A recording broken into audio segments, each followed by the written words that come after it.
Hi everybody, it's Carlie here at Gertens. Thank you so much for tuning in to our live event here. I just want to talk about some new fun houseplants we have, specifically some more of like the rare ones, unusual, and I do have, it's mostly cacti and succulents, so I'm going to kind of focus on that, but I also brought some other things to talk about as well.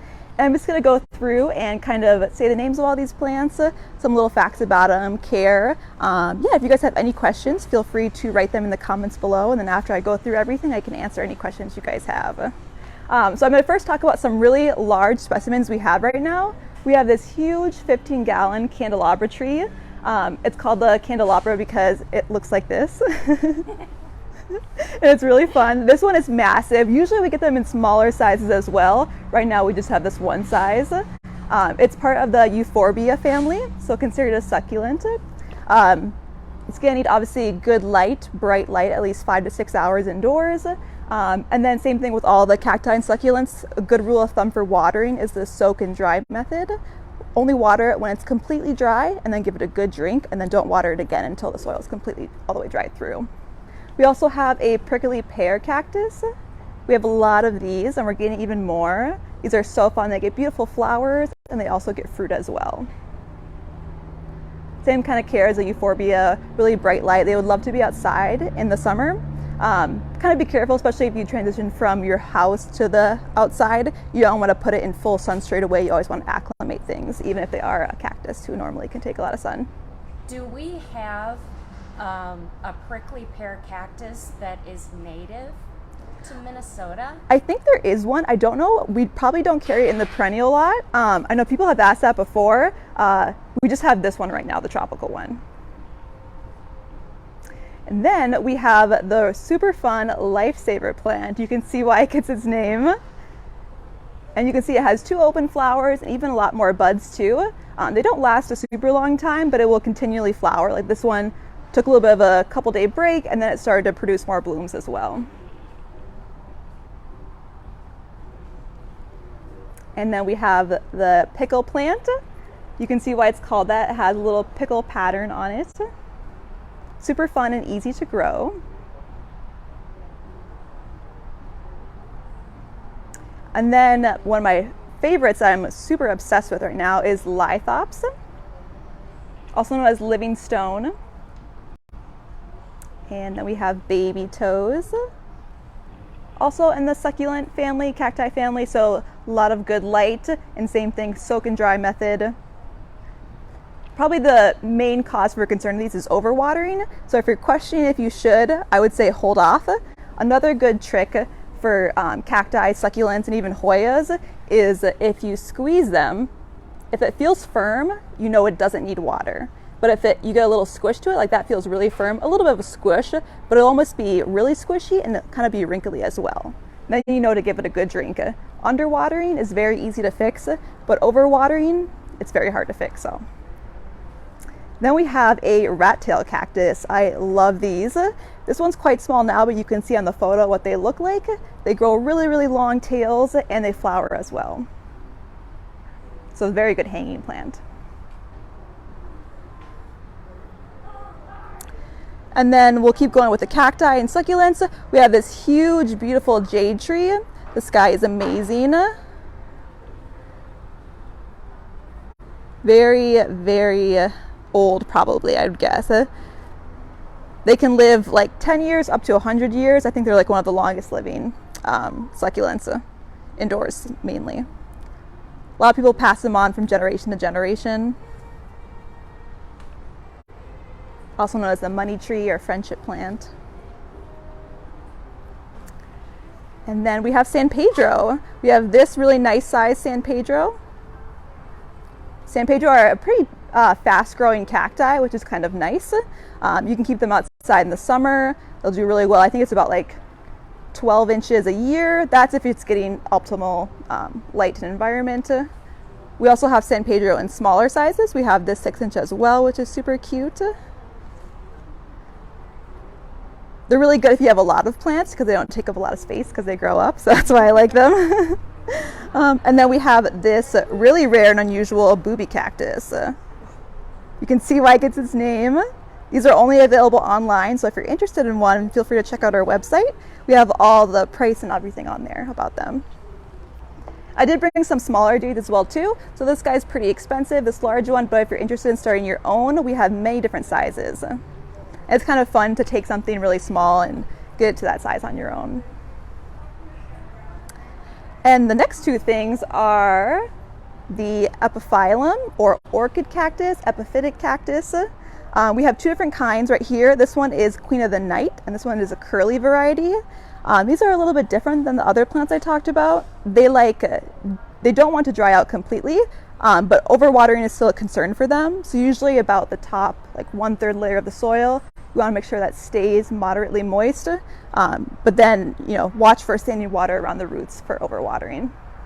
And they bloom in the fall, which happens here naturally because they just need to have a drop in temperature. So around like 50 to 60 degrees triggers them to bloom. So if you leave yours outside towards the fall or along a window, that kind of will trigger them to set blooms. Awesome. So we have some questions from our audience. Hopping back over this way, we were talking about the lithops. You talked a little bit about it, but can you talk more about the care for them? And also, will they get any bigger? Yes. So they are, I say they're easy, but you just have to make the investment to learn about them. They have a seasonal cycle that if you Google lithops seasonal cycle, there's a really great diagram of how they look and all the way through, and that is super helpful. And I really recommend if you're going to get one of these to Google that. It helps me a lot. But yeah, they like really bright light, so they're from Africa. They grow in the desert. They're really good at taking that hot summer sun and storing their own water. So here that would be like a southern or a west window indoors or outside. And then the main concern for them is overwatering. So like I said, you want to make sure the soil is completely dry. And then once it is completely dry, give it a good soak. They flower in the fall. It's really cute. The flower comes right in between that little crevice. And also another thing to note about these guys is after they flower and the flower dies back, these are called the lobes. You will get a new set of lobes in between the crevice. Then the old ones die back. So it's normal. It does that. You don't have to be concerned that your lithops is dying. The older lobes die back, then the new ones come through, and it kind of completes that cycle every year. And so it doesn't get much bigger. It's about 1 inch tall and 1 inch wide. So a good space saver as well. Yeah, and then, so you talked about the summer care. Is winter care any different? Yeah, so most of these, I would say all the cacti and succulents I have here, they're gonna go kind of dormant. Especially like these bigger guys, anything that looks like a traditional cactus is going to go dormant. You want to give it just enough water to survive. So I told you that trick about squeezing it and seeing if it's shriveled. I would say you want to hold off on water in the winter until you start to see signs of underwatering. And then bringing them all inside, making sure they're all inside and in a warm environment. Is there like a temperature range or? Most homes are a good amount. The really great things about cacti and succulents is they don't need it to be humid. They like it dry. So Minnesota homes are perfect in the winter for that. You do want to be cautious. You don't want to have it like right in front of a heater or anywhere where it's super drafty. They don't like that, but they're very comfortable in dry climates. So they would do really well. Awesome. One of our viewers, Bonnie, has a question. She asks, other than cacti with thorns, are other plants cat safe or pet safe? Yeah, so lithops is, I looked up that one, which I thought was really interesting. A lot of the other ones here are mildly toxic, so if you have a really interested cat or dog, you want to kind of watch them and be concerned about that. But a good rule of thumb is all peperomias, ferns, and palms are usually pet safe. Awesome. Yeah. So hopping to the other side now, talking about the jade. You talked about the age. Is that what makes it so expensive? Yes. So this one I would estimate definitely over 10 years old, maybe a little bit. It's kind of hard to tell because from a commercial grower, they're very easy to propagate. They could take a cutting like this and root it so it looks like it's already 15 years old, but it started at that kind of mature size. So it's a little bit hard to tell.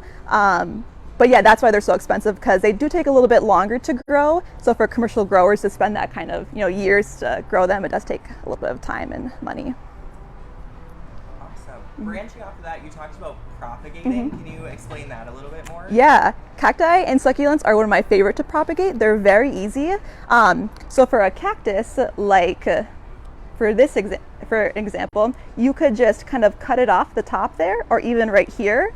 And what you want to do is you want to let that piece dry. So put it somewhere cool and dry, no moisture, no humidity, and you want the end where you cut to callus over. That's really important for cacti. That kind of cuts down the rate of infection and all this kind of stuff to get in there. And also, whatever you cut with, you want to make sure it's very sterile. So whether you clean your scissors or knife with alcohol, or you use flame to kind of disinfect it. Once it's calloused over, which can take anywhere from a couple days to a week, just kind of depends on how dry your air is, then you can plant it in like a fresh potting soil that is good. You don't want to grab soil from your garden. You want it to be clean. And then you plant that in there and keep the soil relatively wet for another week or two, and then you should see roots after that. What kind of soil? Does it need special? Yes, they do, and that's a really good question. So all of these pretty much are going to like a cactus or succulent mix, which we sell pre-made here. And is that because it's lighter? Yep, Fluffier soil? lighter and well draining. That way, when you do the soak and dry method, they really can get rid of that fast for them. Speaking of that draining, do you have any recommendations for pots to put them in, or containers? Yeah, that's a really good question. Terracotta is their favorite because it's porous, so they can dry out really quickly.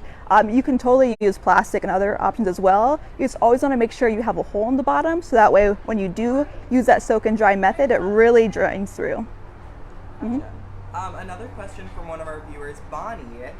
She asked, do they like compact root systems in tight containers or pots? And how often should you transplant them? Yeah, they do like it very small. It's always funny when you repot a cactus, it could be huge and its root system is like this small. So there really isn't much there. It's easier to control the watering. Imagine if you have a really tiny root system and this really huge pot, it's you give it the good soak and then it kind of sticks in there. So if you have really shallow pots and small pots, it's a lot easier to make sure that you're not overwatering. And transplanting, I would say maybe every couple of years when you feel like it's just maybe the cactus is getting way too tall or growing this way, but they do well in small containers. And I almost forgot about our beautiful string of dolphins. This is a great hanging plant. You can see how it gets its name. It's very cute, very easy to grow. And it's fun to get these when they're small, but I also love getting them when they're really large because it's done, I can hang it up and it looks great. And do those have a light requirement that you would recommend? Yep, they're gonna like a little bit more of a higher light, but I wouldn't necessarily put this one outside in full sun at all. It likes like morning sun would be really good, and then a little bit shade in the afternoon. But bright light, yes. Gotcha, yeah. Now talking a little bit about the cacti, you were talking about the unique and rare ones.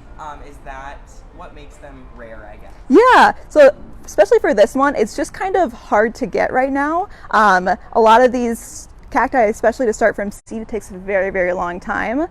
So that's kind of plays into factor. And then I think this one has just taken the internet by storm just because of how it looks. And then just kind of like supply and demand, they're kind of hard to get and everyone wants them, so that makes them a little bit more rare as well. For the San Pedro, how does that one do in Minnesota homes or in the indoors? Yeah, so really good. I love San Pedro because they're really easy, they grow really fast, and they also, a lot of these will go dormant if you let them, which is really good. I recommend that for cacti. You could put this, like let's say you keep it outside in the summer sun, gets a lot of sun, grows really tall, you could bring it in and put it in a north-facing window with very, very little light. That's all it needs. It's gonna go dormant, and you just have to give it enough water to survive. It won't do any active growing, but it's totally fine. When cacti have the chance to go dormant in the winter, they're a lot more likely to produce flowers in the spring and summer. Have you ever seen one of those be left outside in our winter?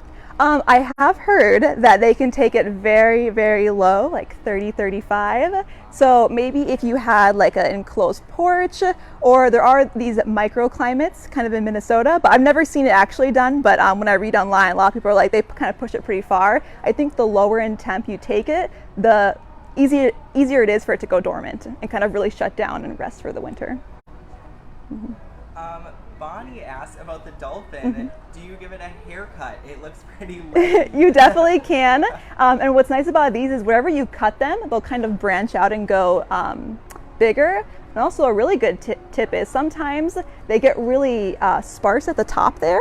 And so what I'll do is I'll take a little thing that looks a little leggy and I'll wrap it around at the top.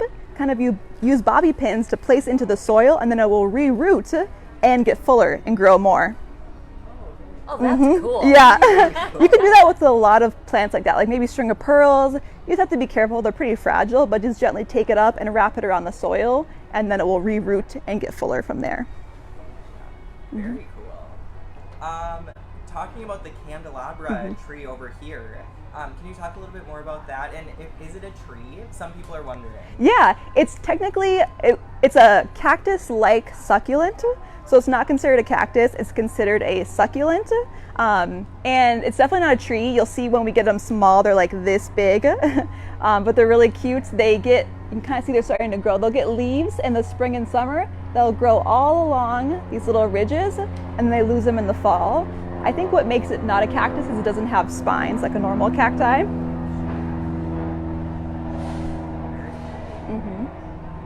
And for the people just joining right now, what are the water requirements for that? Yeah, so especially something this established, I would say you're gonna wanna, and when I say check the soil, we have moisture meters here, which are really, really handy. I love my moisture meter, especially for a really large plant like this. I could stick my finger in, but it's not gonna even go halfway. So the moisture meter is really nice to really see what it is closer to the root ball. And when you do give it a good drink, you want to focus most of the water around the base of the plant, so you make sure you're actually hitting that root ball. Sometimes with cacti, since we let them go so dry, when you do finally water them, the water has a really hard time actually penetrating the root ball. So a good trick is to take a pencil or a pen and just make little kind of tunnels in the soil gently, and that way that will really help the water get to the roots. Bonnie thanks you for answering my questions, and she says you're rocking it. Thank you, Bonnie. Thank you.